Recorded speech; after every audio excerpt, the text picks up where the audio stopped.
Mari kita berdoa.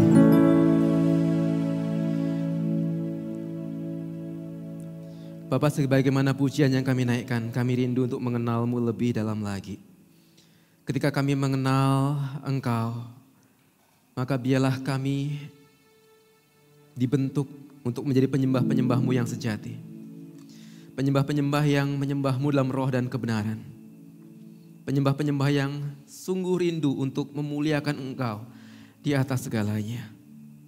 Bapa, sertai kami di dalam renungan firman Tuhan pagi hari ini. Biarlah apa yang kami renungkan bersama-sama sungguh boleh mengevaluasi hati kami. Sungguh boleh membongkar apa yang ada di dalam hati kami. Dan meluruskan motivasi terdalam hati kami ketika kami datang menyembah kepada-Mu.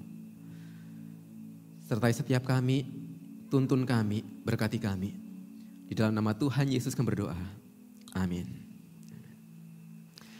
Shalom saudaraku sekalian. Puji Tuhan. Saya bersyukur kita boleh berjumpa kembali dan kita beribadah bersama-sama di tempat ini. Dan lebih lagi ketika saya di tempat ini sekarang, saya bersyukur karena saya dapat berjumpa dengan saudara dalam kondisi yang jauh lebih baik. Kalau saudara mengingat beberapa bulan yang lalu saya di tempat ini dengan cedera kaki sehingga gak bisa berdiri dengan baik sehingga harus duduk. Dan saudara bisa melihat sekarang saya sudah bisa berdiri di hadapan saudara. Sekalipun memang belum pulih dengan sempurna, tapi saya bersyukur ada kekuatan yang Tuhan berikan kepada saya. Terima kasih untuk dukungan doa dari saudara sekalian di tempat ini. Dan saya juga mengirimkan salam dari rekan-rekan di GK Sion untuk saudara sekalian. Salam hangat dari rekan-rekan di GK Sion. Saudaraku, saat ini saya tinggal di Jalan Kargo. Kalau saudara tahu di sana ada rumah duka yang biasanya kita mungkin ke sana ketika dalam kedukaan. Nah, saya sekitar 5 menit kurang dari rumah duka itu. Dan hampir setiap hari saya harus bolak-balik antara Kargo ke Sesetan karena gereja tempat saya melayani di Sesetan dan anak saya sekolahnya di daerah Sudirman. Jadi tiap kali harus pulang pergi Kargo Sesetan, begitu seterusnya. Dan kalau saudara sering berada di jalan raya seperti saya bolak-balik di jalanan, maka saudara mungkin juga akan menemui ada begitu banyak pelanggaran lalu lintas sayangnya di kota kita. Ya. Saya nggak jarang ketika berada di jalanan menemui, wah ini macet sekali gitu ya, di perempatan di depan sana tetapi kemudian antriannya, kemacetannya panjang sekali. Ternyata ketika sudah mulai mendekati lampu merah, apa yang terjadi? Di sana ternyata ada mobil yang seharusnya itu belok kiri jalan terus, dia stay di situ. Dia tetap bertahan di situ. Dia pengen maju sih sebenarnya ya, tapi karena dia nggak mau untuk ngantri di belakang, dia ambil posisi di kiri yang seharusnya jalan terus, tapi dia berhenti di situ.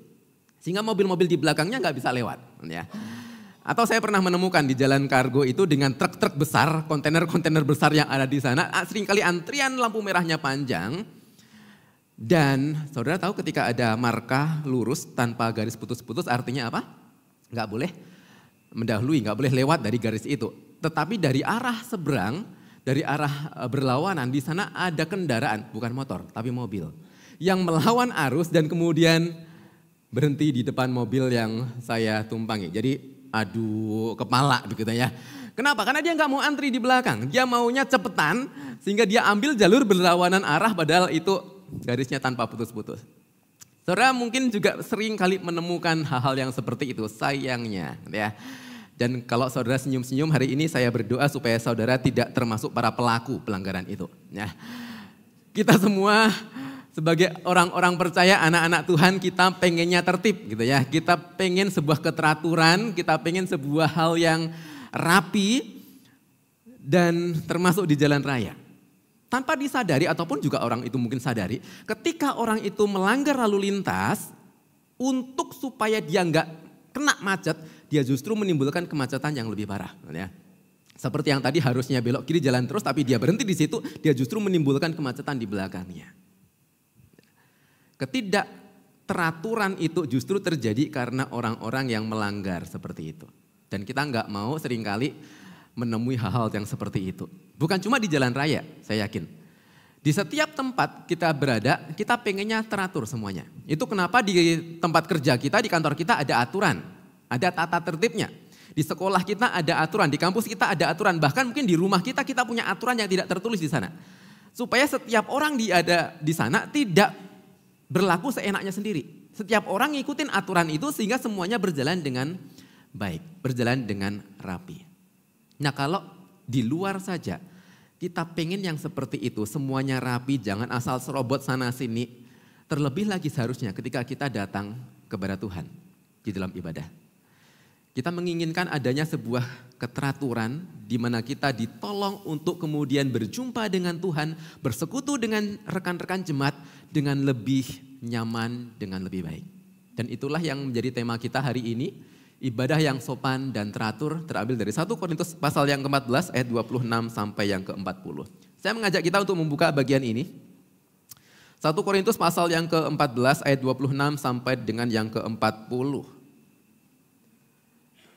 Saya mengajak kita untuk membacakan bagian ini bergantian, saya membaca ayat yang genap, saudara membacakan ayat yang ganjil dari bagian ini.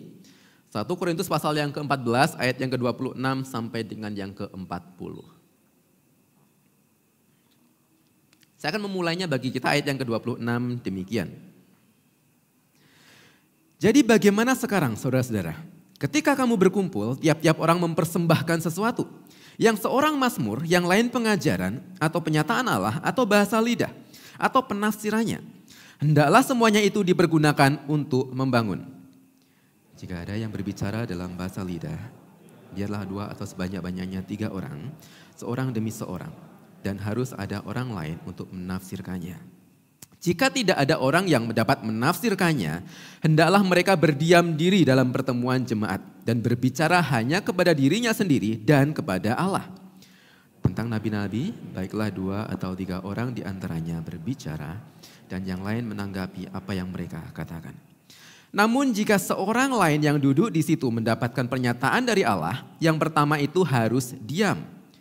Sebab kamu semua boleh bernubuat seorang demi seorang, sehingga kamu semua dapat belajar dan beroleh kekuatan.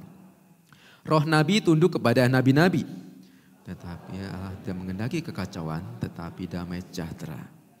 Sama seperti dalam semua jemaat orang-orang kudus, perempuan-perempuan harus diam dalam pertemuan jemaat, sebab mereka tidak diperbolehkan untuk berbicara. Mereka harus tunduk, seperti yang dikatakan juga oleh hukum Taurat. Jika mereka ingin mengetahui sesuatu, baiklah mereka menanyakannya kepada suaminya di rumah. Sebab tidak sopan bagi perempuan untuk berbicara dalam pertemuan jemaat.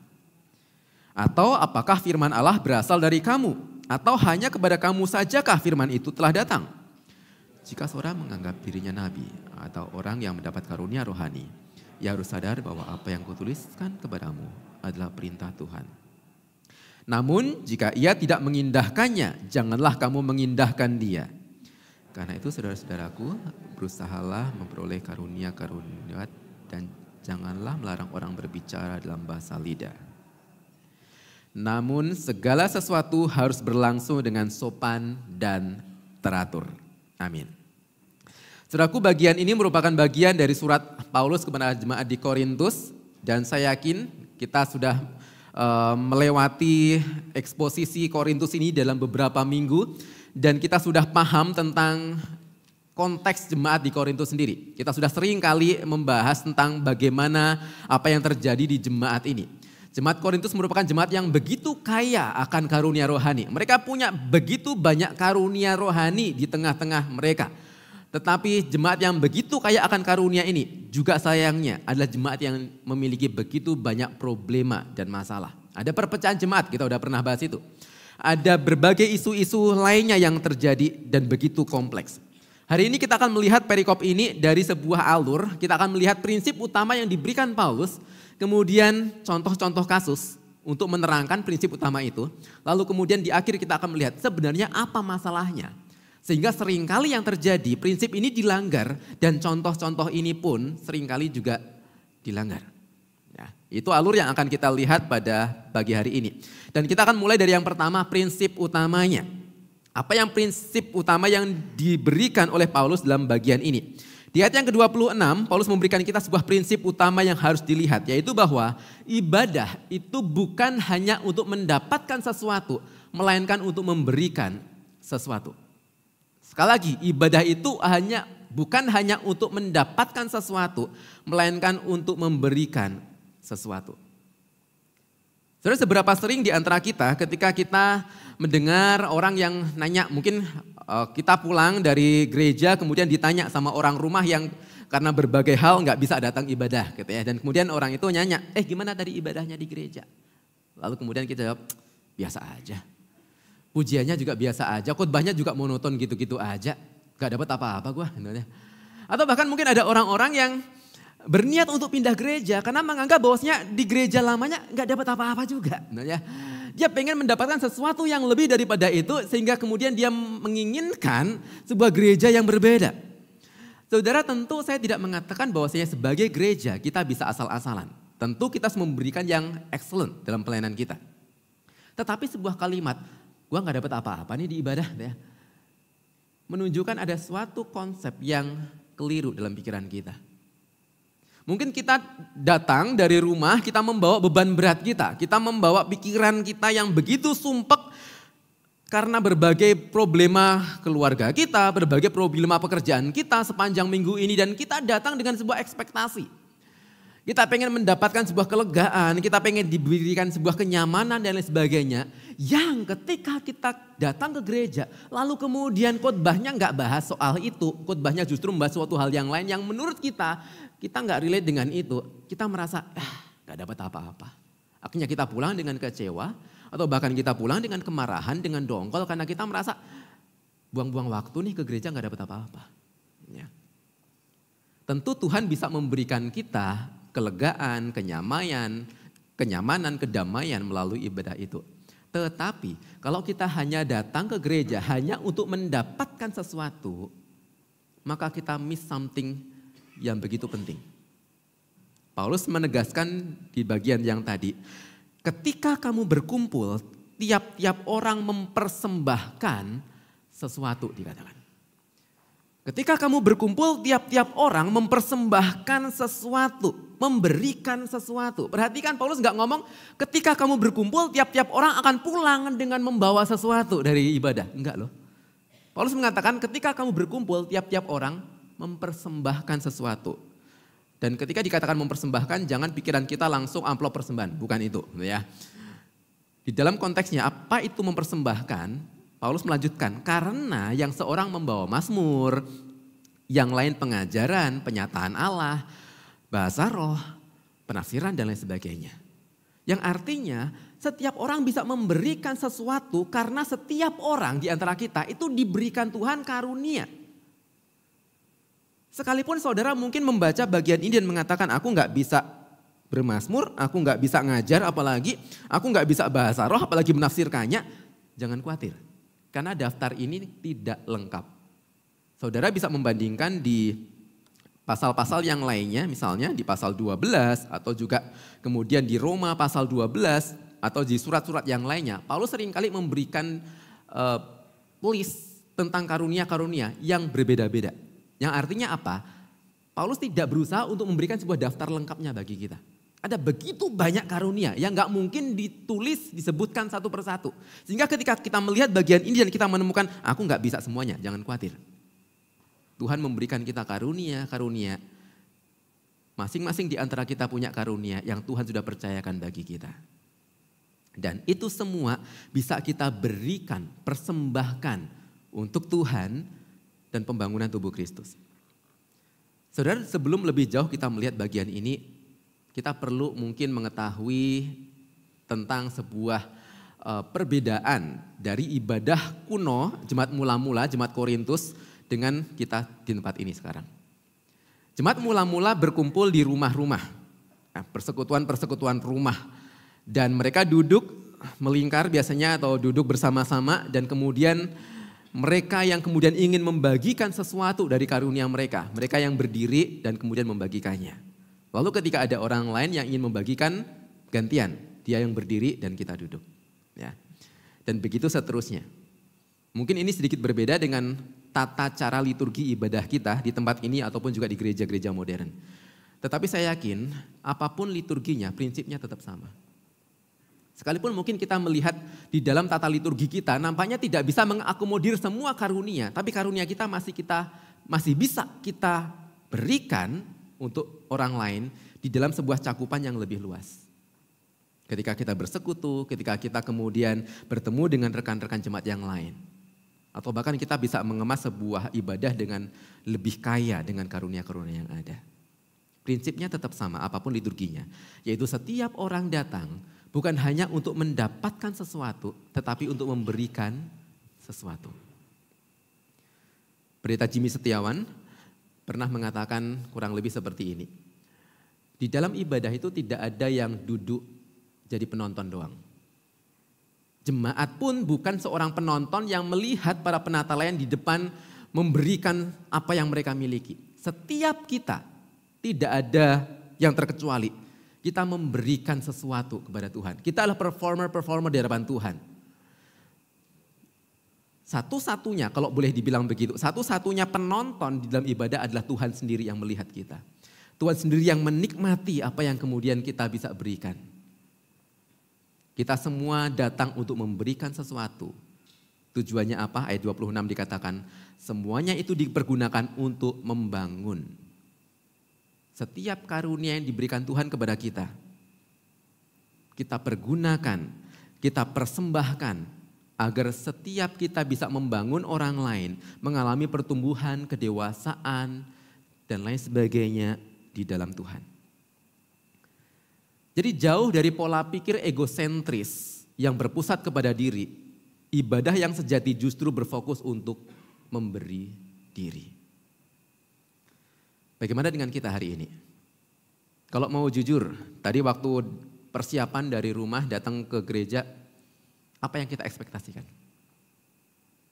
Untuk apa kita datang ibadah hari ini? Apakah kita datang dengan sebuah ekspektasi, aku datang supaya kemudian aku dapat sesuatu dari ibadah itu. Entah itu dari pujiannya yang menyenangkan, apakah dari kemudian pemberitaan firman-Nya yang kemudian mengubahkan pola pikir dan sebagainya, yang kemudian bisa membuat kita sukacita. Ataukah kita datang dengan sebuah konsep, hari ini Tuhan apa yang bisa aku berikan kepada orang-orang di sekitarku. Apa yang bisa aku persembahkan kepada Tuhan dan saudara-saudaraku yang lain di tempat ini. Ya, sebuah konsep yang berbeda. Bukan berpusat kepada diri untuk kepentingan diri, kepuasan diri, kenyamanan diri. Tetapi bagaimana kita memberi diri untuk pembangunan tubuh Kristus.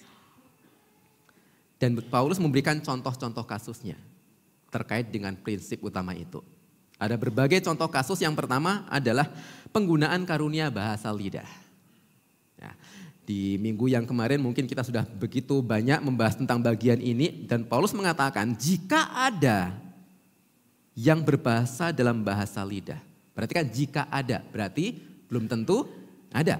Jika ada orang-orang yang berbahasa lidah, maka Paulus memberikan aturan-aturannya. Aturannya apa? Yang pertama, biarlah 2 atau sebanyak-banyaknya 3 orang. 2 sebanyak-banyaknya 3 orang. Dan itu pun seorang demi seorang. Artinya apa? Bergantian. Bukan paduan suara. Kalau paduan suara itu kan sama-sama ngomong semuanya. Ya. Nyanyi semuanya di satu waktu. Paulus mengatakan kalau kamu berbahasa lidah 2 sebanyak-banyaknya 3 maksimal. Itu pun 1 demi 1. Dan harus ada yang menafsirkannya. Kalau tidak ada yang menafsirkannya, maka haruslah dia diam. Saudara, saya yakin aturan ini cukup jelas bagi kita, bukan? Di dalam bahasa Indonesia saja hal ini cukup jelas. 2 maksimal 3, 1 per 1 gantian. Kalau nggak ada yang menafsirkan, diam. Ya.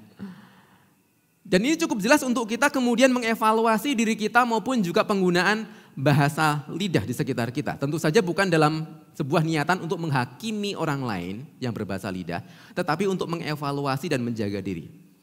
Apakah fenomena bahasa lidah saat ini yang banyak terjadi itu benar-benar dari Tuhan atau tidak?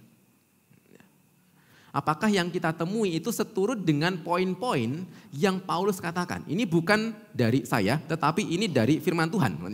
Aturan-aturan ini diberikan oleh Paulus di dalam bagian itu. Dan dari apa yang disampaikan oleh Paulus, kita bisa menyimpulkan begini. Setiap karunia rohani, termasuk bahasa lidah, itu senantiasa dilakukan dengan penuh kesadaran dan pengendalian diri. Setiap karunia bahkan termasuk bahasa lidah, dilakukan dengan penuh kesadaran dan berarti bisa juga dikendalikan. Saya pernah menemui satu ibu-ibu, satu jemaat. Beliau adalah mama dari jemaat kami di GKA Sion. Mama ini memang berasal dari luar kota, satu ketika dia mengunjungi anaknya berapa bulan di Denpasar dan mengunjungi gereja kami. Beliau cukup aktif, salah satunya beliau aktif di persekutuan doa Rabu. Kami ada doa Rabu, doa tengah minggu, onsite. Dan setelah doa Rabu, persekutuan doa Rabu, beliau mendatangi saya secara pribadi. Dan beliau mengatakan, Pak, tadi saya itu punya dorongan yang begitu kuat. Ada dorongan yang begitu kuat dalam hati saya untuk berbahasa lidah. Tapi saya tahan. Saya benar-benar minta sama Tuhan, Tuhan aku pengen, aku punya dorongan, tapi saya tahan. Kenapa? Karena saya tahu gereja ini tidak terbiasa dengan bahasa lidah. Dan saya bahkan tidak yakin ada orang yang bisa menerjemahkannya bagi teman-teman yang lainnya. Jadi daripada saya jadi batu sandungan, maka saya tahan, saya diem. Tapi Pak, kalau saya di rumah, di kamar saya berdoa, saya sering kali pakai bahasa lidah. Dan menurut saya itu satu bagian, satu kesaksian yang menarik. Karena biasanya orang-orang, ada begitu banyak orang-orang yang ketika berbahasa lidah mengatakan, wah kuasa Roh Kudus itu gak bisa ditahan-tahan gitu ya. Pokoknya mau ngomong ya ngomong aja. Gak peduli nanti suasananya seperti apa, ada orang yang ngerti atau enggak, ya ngomong aja. Tapi ibu ini, dia mengerti apa yang disampaikan oleh 1 Korintus 14. Bahwasanya bahasa lidah pun dilakukan dengan penuh kesadaran dan bisa dikendalikan. Kalau ada orang yang gak ngerti, atau kalau ada orang yang tidak bisa menafsirkan bagian ini satupun, lebih baik diem. Nanti kalau di kamar sendiri sama Tuhan, silakan. Dan bagian selanjutnya adalah bagaimana penggunaan karunia bernubuat. Saudara, bernubuat di sini tentu bukan dalam artian foretelling, sebuah ramalan tentang apa yang akan terjadi ke depan. Tapi nubuat ini juga bisa berarti menyatakan kebenaran, sebuah pengajaran. Dan dikatakan oleh Paulus tentang karunia bernubuat ini, sekalipun Paulus nampaknya lebih condong, lebih memilih untuk karunia bernubuat banyak dilakukan, tetapi pun di dalam karunia ini juga diberikan aturan. Gak bebas semuanya bernubuat, tapi tetap ada aturannya. Aturannya apa? Hampir sama. 2 atau 3 orang. 2 atau 3 orang yang lain menanggapi. Kata menanggapi itu bisa berarti mengevaluasi. Ya, ketika ada seseorang yang bernubuat, ketika seseorang yang mengajarkan sesuatu, maka yang lain mengevaluasi. Ini kira-kira benar atau enggak. Ya. Kira-kira ada sesuatu yang perlu ditambahkan enggak, diperjelas enggak, atau bahkan dikritisi di bagian-bagian tertentu. Jadi bagian ini mengajarkan kita ketika seseorang mengajar, kita pun tidak serta-merta menelan itu mentah-mentah. Kita perlu untuk menyimak dengan teliti dan kemudian mengevaluasi apakah ini benar dari Tuhan atau enggak. Dan kemudian juga bergantian tetap. Kapan itu bergantian? Ketika ada orang lain mendapatkan penyataan dari Allah. Jadi prinsipnya hampir sama, 2 atau 3 orang, ada sebuah pembatasan jumlah yang saya yakin ini bukan diberikan tanpa alasan, tetapi dengan sebuah alasan seperti yang tadi dikatakan di depan, setiap orang punya karunia untuk diberikan. Maka kalau satu karunia diberikan tempat yang begitu bebas, jangan sampai orang lain gak dapat kesempatan. Paham ya? Jadi ketika seseorang memberikan karunianya dibatasi oleh Paulus, 2 atau 3 orang. 2 sebanyak-banyaknya, 3 untuk bahasa lidah. Supaya orang lain pun juga punya kesempatan yang sama untuk memberikan karunia-Nya memberkati jemaat yang lainnya. Ya. Tujuannya apa? Supaya semua dapat belajar dan memperoleh kekuatan. Baik itu bahasa lidah, baik itu bernubuat, pengajaran. Ada sebuah aturan-aturan yang diberikan supaya semuanya punya kesempatan yang sama membagikan karunia-Nya, supaya semua bisa belajar dan beroleh kekuatan. Lalu kemudian di ayat yang berikutnya, ayat 34-35, Paulus menyampaikan soal sesuatu hal yang lain, yaitu perempuan dalam ibadah. Paulus mengatakan tadi, Perempuan-perempuan harus diam di dalam pertemuan jemaat. Wah, kalau kemudian kita membaca bagian ini seringkali sepotong-sepotong, maka kemudian mungkin saja kita salah paham. Banyak orang-orang membaca bagian ini lalu kemudian mengatakan, oh kalau begitu di gereja itu perempuan itu harus diam, pasif. Nggak boleh ngajar, nggak boleh khotbah dan lain sebagainya. Tetapi ketika kita melihat bagian ini dengan lebih teliti, ketika kita membacanya di dalam konteks percakapan Paulus dengan jemaat, pembicaraannya apa, maka saya yakin ini tidak berkaitan dengan isu gender. Ini tidak berkaitan dengan isu feminisme. Ini tidak berkaitan dengan apakah perempuan itu boleh atau enggak boleh ngomong. Karena kalau kita membaca di bagian sebelumnya, baru saja di ayat yang ke-31, Paulus mengatakan semua orang boleh bernubuat. Kamu semua boleh bernubuat, berarti baik itu pria maupun wanita. Semua orang boleh bernubuat. Dan bahkan di pasal yang ke-11, Paulus itu sempat menyinggung, perempuan-perempuan boleh bernubuat asalkan pakai tudung kepala. Etika kesopanan pada waktu itu. Ya. Jadi perempuan boleh bernubuat, perempuan boleh berbicara. Apa yang disampaikan Paulus sekali lagi bukan isu gendernya. Tetapi di bagian ayat 35, Paulus itu mengaitkan hal ini dengan relasi suami dan istri. Dan tadi kita lihat di awalnya, Paulus sedang berbicara soal karunia bernubuat. Yang ketika seseorang mengajar, yang lain menanggapi, mengevaluasi. Oke. Dari konteks dekat ini, awalnya ngomongin soal karunia bernubuat. Ada yang ngajar, ada yang menanggapi. Dan kemudian ada relasi suami dan istri. Kira-kira kita bisa menyimpulkan apa yang sedang Paulus ajarkan? Paulus sedang mengajarkan bahwa di dalam sebuah konteks ibadah tadi, waktu ada orang bernubuat, waktu ada orang ngajar, waktu ada orang menyampaikan sesuatu dan yang lain menanggapi, pun ini harus dilakukan di dalam sebuah konteks etika dan kesopanan. Ternyata ada perempuan-perempuan tertentu dalam jemaat yang ketika suaminya berbicara menyampaikan sesuatu, dia bisa menanggapi dong, dia boleh menanggapi, dia boleh mengevaluasi. Tapi kemudian dia berikan itu, evaluasi, tanggapan, kritikannya dengan cara yang tidak menunjukkan ketertundukan terhadap suami. Sehingga itu yang menjadi batu sandungan di dalam jemaat dan bahkan di dalam etika kesopanan masyarakat. Perempuan-perempuan yang tidak menunjukkan ketertundukan di dalam peribadatan kepada suaminya. Itu kenapa Paulus mengatakan, kalaupun kamu pengen tahu sesuatu, pengen berdiskusi lebih lanjut, kan kamu bisa lakukan di rumah. Tanpa kemudian menjatuhkan suamimu di depan umum. Ya. Mungkin di antara kita ada orang-orang wanita-wanita yang lebih dominan mungkin.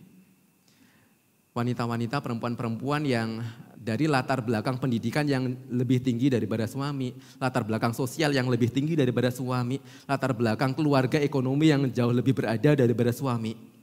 Paulus pun juga mengatakan, hati-hati. Di tengah-tengah jemaat, di tengah-tengah masyarakat, baiklah kita tetap menundukkan diri kita, menunjukkan ketertundukan kepada suami kita. Boleh mengkritisi dia? Tentu saja boleh. Boleh mengevaluasi? Tentu saja boleh. Tetapi itu semua dilakukan dalam sebuah etika kesopanan yang berlaku. Ya. Evaluasi atau bahkan kritikan itu tetap dilakukan untuk kepentingan belajar bersama. Bukan untuk menjatuhkan, bukan untuk merendahkan orang lain. Sehingga harus dilakukan dengan cara yang sopan dan beretika. Ini contoh-contoh kasus yang diberikan. Lalu kemudian selanjutnya Paulus menyampaikan akar masalahnya apa sebenarnya. Kenapa akhirnya seringkali ada prinsip-prinsip yang dilanggar dan contoh-contoh tadi sekalipun diberikan sebuah aturan 2-3 orang, satu persatu, jaga etika, jaga kesopanan. Tetapi kenapa ada hal-hal yang terjadi di jemaat yang seringkali prinsip itu dilanggar. Di dalam bagian selanjutnya Paulus menunjukkan sebuah persoalannya. Ketidakteraturan dalam ibadah seringkali berakar dari kesombongan dan pengejaran akan pengakuan diri. Di dalam ayat yang ke-36, Paulus memberikan sebuah pertanyaan yang retoris. Paulus bertanya demikian. Pertanyaan retoris itu sebuah pertanyaan yang sebenarnya nggak perlu dijawab. Karena kita sudah tahu jawabannya apa. Ya. Paulus mengatakan demikian. Ataukah firman Allah berasal dari kamu? Tentu saja jawabannya tidak. Atau hanya kepada kamu sajakah firman itu telah datang? Tentu saja jawabannya tidak. Kepada orang lain juga.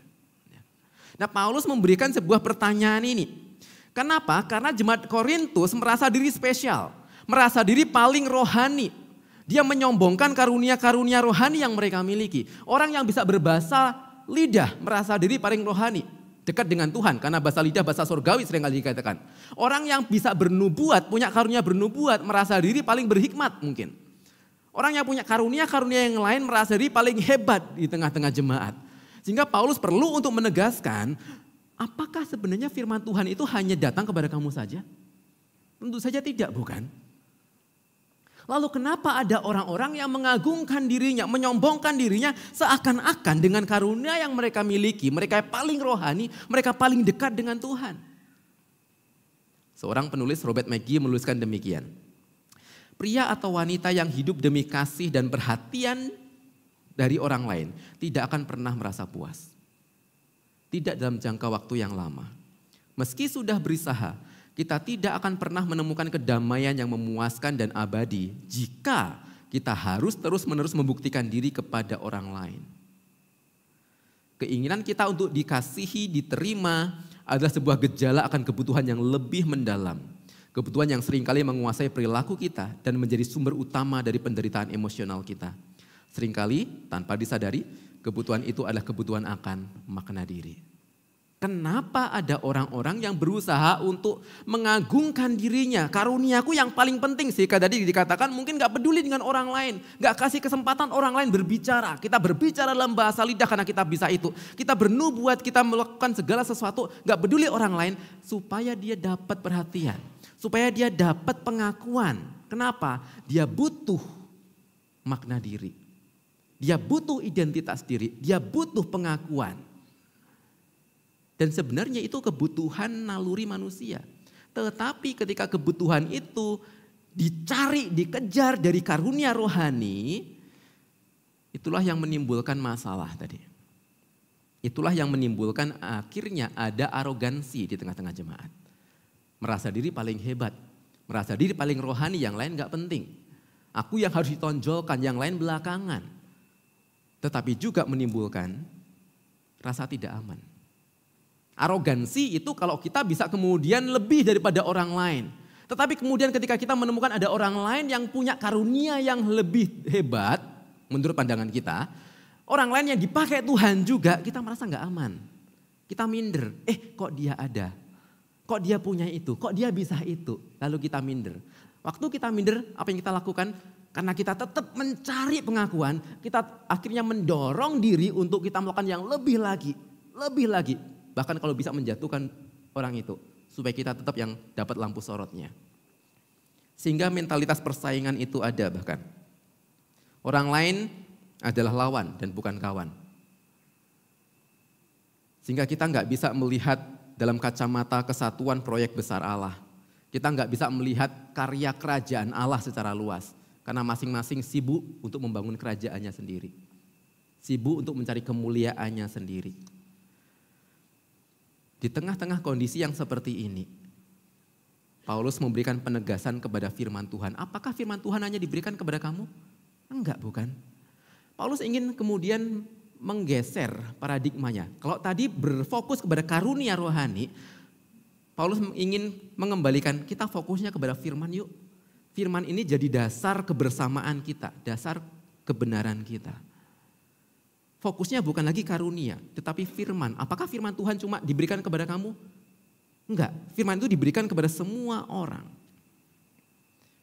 Yang bahkan Paulus secara tajam di ayat yang ke-37 mengatakan, jika seseorang menganggap dirinya nabi. Perhatikan kalimatnya, jika seseorang menganggap dirinya nabi, anggapannya belum tentu benar kan? Dia cuma menganggap dirinya nabi, menganggap dirinya punya karunia rohani. Maka anggapan itu perlu untuk dievaluasi. Evaluasinya gimana? Ia harus sadar, kata sadar itu berarti mengetahui dengan akurat, mengakui bahwa apa yang Paulus tuliskan adalah perintah Tuhan. Kalau ada orang-orang yang merasa diri paling spesial, paling rohani, mereka harus mengakui kebenaran dari prinsip yang disampaikan Paulus. Bukankah apa yang disampaikan Paulus tadi bukan suatu hal yang baru sebenarnya? Bukankah yang namanya karunia itu memang berasal dari kedaulatan Allah yang diberikan masing-masing kepada setiap umatnya. Bukan karena kehebatan manusianya. Bukankah memang kalau bicara soal ibadah itu tujuannya untuk kemuliaan Tuhan dan bukan untuk kemuliaan pribadi. Paulus hanya kemudian mengaitkan itu, mengembalikan prinsip utamanya kepada jemaat.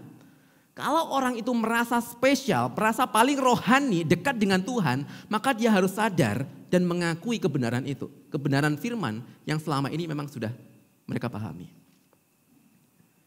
Masalahnya, bukankah terkadang apa yang kita pahami itu begitu sulit untuk kita hidupi. Kita harusnya bukan hanya mengetahui kebenaran, tapi juga mengakui dan menghidupi kebenaran itu. Mungkin secara doktrin pemahaman kita udah paham kok, oh ibadah itu apa sih? Karunia itu apa sih? Tubuh Kristus itu apa sih? Kita sudah paham. Kita udah lulus kelas katekisasi, mungkin pembinaan para penatalan, pembinaan jemaat. Kita udah paham itu semuanya. Tetapi ketika ada berhala pengakuan tadi.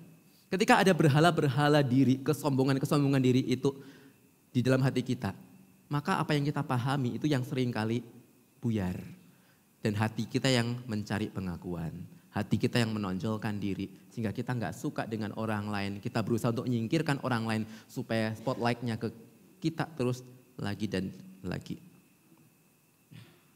Maka perlu menundukkan diri. Perlu merendahkan hati. Perlu merendahkan hati dan meninggalkan berhala pengakuan diri itu. Maggie kembali menegaskan begini. Jika kita mendasarkan nilai diri kita sepenuhnya kepada kebenaran firman Allah, maka perilaku kita akan lebih sering mencerminkan kasih, anugerah, dan kuasa Allah. Tetapi kalau kita mendasarkan nilai diri kita pada berbagai kemampuan kita atau penerimaan sementara dari orang lain, maka perilaku kita akan mencerminkan ketidakamanan, rasa takut, kemarahan yang muncul dari ketidakstabilan itu. Jadi sekali lagi mari kita evaluasi.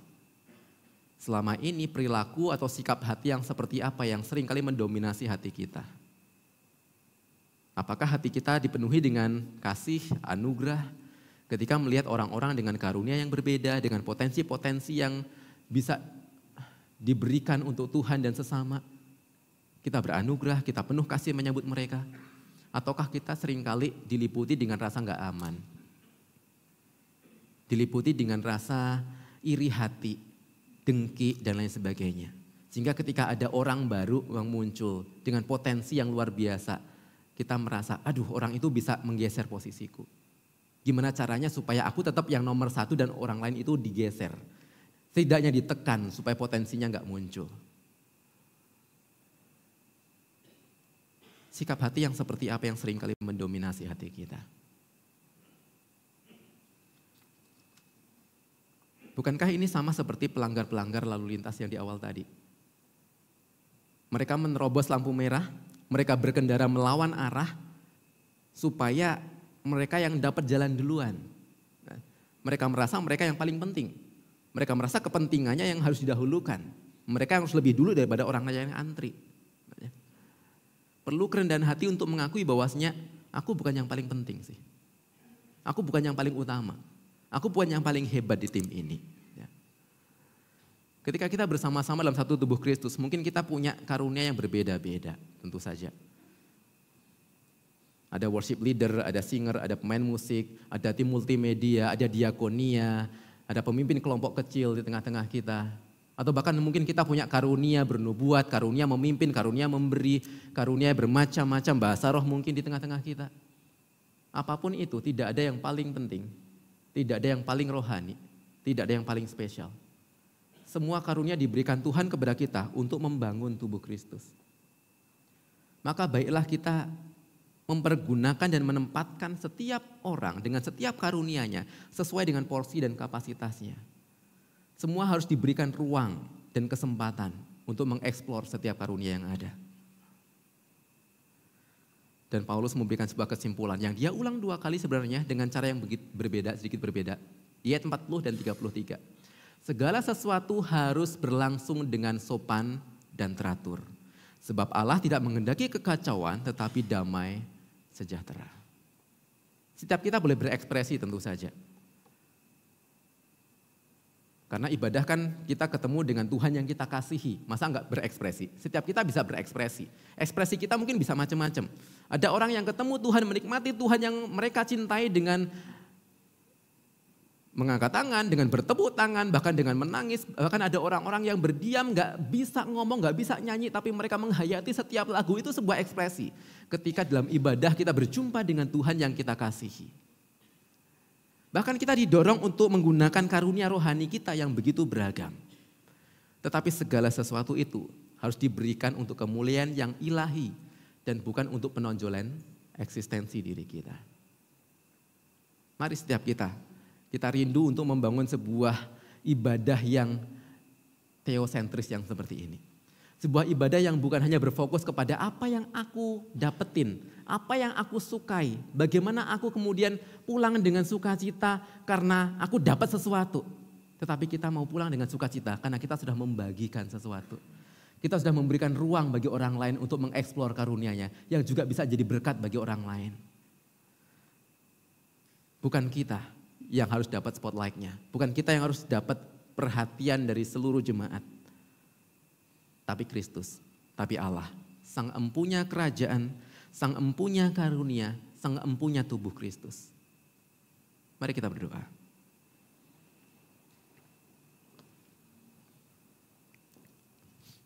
Bapa, kami bersyukur di tengah-tengah komunitas tubuh Kristus di tempat ini. Engkau mempertemukan kami dengan berbagai orang yang berbeda.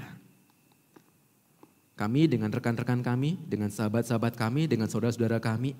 Kami berbeda Tuhan, kami punya karunia yang berbeda, kemampuan yang berbeda, skill, talenta yang berbeda. Kami punya berbagai hal yang bisa kami berikan untuk Tuhan dan sesama kami. Ampuni kami kalau selama ini mungkin kami terlalu terfokus kepada diri kami. Ampuni kami kalau selama ini kami hanya menginginkan ego kami yang dipuaskan. Kami ingin mendapatkan sesuatu tanpa pernah berpikir untuk memberikan sesuatu bagi orang lain dan bagi Tuhan. Ampuni kami kalau selama ini mungkin karena ego diri kami berusaha untuk mendapatkan perhatian dan pengakuan itu dengan apa yang bisa kami lakukan. Ampuni kami kalau selama ini mungkin secara sadar atau enggak, kami berusaha untuk menekan orang lain dengan potensi yang mereka miliki. Ampuni kami kalau selama ini kami menganggap orang lain yang punya karunia, punya talenta sebagai ancaman bagi eksistensi diri kami. Tuhan, evaluasi hati kami, selidiki hati kami, bongkar hati kami ya Allah. Jikalau Tuhan menemukan ada berhala-berhala diri kami yang kami simpan di hati kami, ada kesombongan, ada arogansi, Tuhan hancurkan berhala itu. Luruskan hati kami Tuhan. Ketika kami datang kepada Tuhan, luruskan motivasi hati kami.